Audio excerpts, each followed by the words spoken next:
Hi, I'm Karen with Empowering True Health, and I'm here to answer the question, what should I eat? In some of my previous videos and in my business itself, I focus on a whole food plant-based eating pattern. And so the question might be, well, what does that really mean?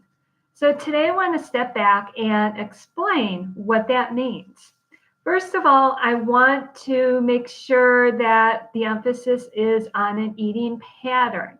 It's not perfection, and I don't consider it a diet either. It's just your way of life once you get into this habit of it. So I want to start with what is not considered food, but is a part of the pattern, and that's water. And in previous videos, I have talked about the importance of water. And so I'm not going to go into that now. You can just go back and check out some of the other ones if you want to find out a little bit more about the effects of dehydration.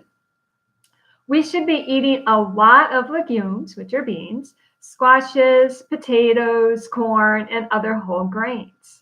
Some of these things get a bad rap. Sometimes people say I shouldn't be eating them because they're going to make me gain weight. But it's not really those things themselves that I just mentioned. It's what we put on top of them that makes us gain weight. To put this into perspective, 1 pound of potatoes is only equal to 300 calories. So if you were going to eat just potatoes in a day, which none of us could really do, that is a lot of potatoes that you would need in order to just meet your daily calorie needs. After the legumes and whole grains come vegetables, and they can be cooked, they can be raw. It's up to you as to how you like to eat them. And then we have fruits, which really can provide some of that sweetness in our diets. Beyond fruits, there are breads and cereals, and these should be minimally processed. That bagel that some people might like to eat, and that white bread. Some of us might have grown up with some white bread that is not so good for us. So find somebody who makes some good bread or learn how to do it yourself.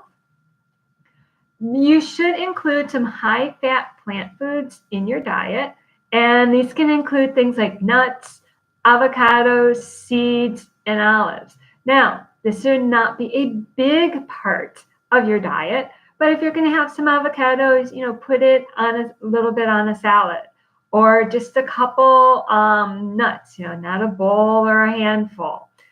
We get into then too many calories.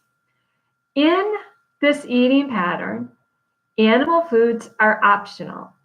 And when I talk about animal foods, I mean meat and fish. And some of you might be surprised that that's included.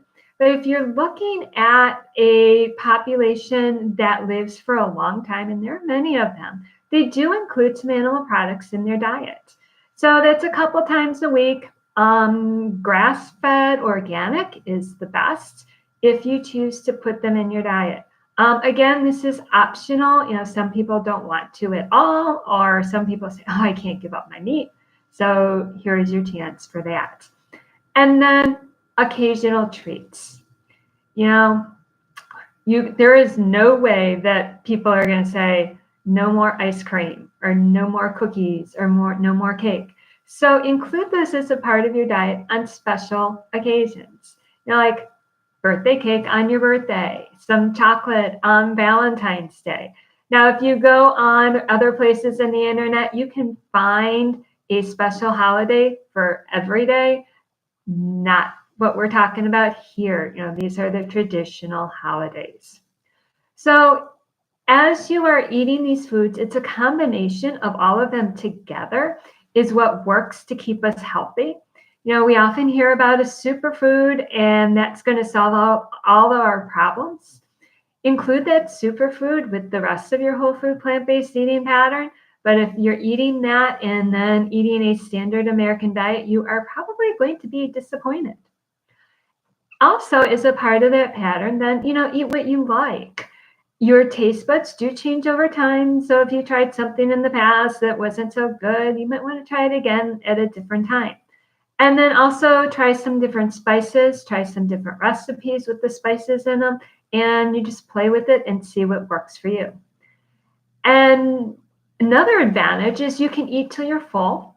There is no calorie counting. And to get those calories that you need, you're probably going to have to eat more food itself. And to end this, simple is okay. You don't always need a fancy meal. And this, goes really no matter what kind of pattern you're choosing to eat. If your best bet is a baked potato with some spices and broccoli on it or something, then that can be dinner. That's okay. Give yourself permission to make it simple. So this was an overview of the eating pattern that I advocate for. And not only that, but it's supported by research. I go into much more detail in the classes that I teach, and you can find information about those on the Empowering True Health website. So until the next video, I'd like to encourage you to like this video. Please share it with others. And if you haven't, subscribe to my channel. Thanks. And until next time, be healthy.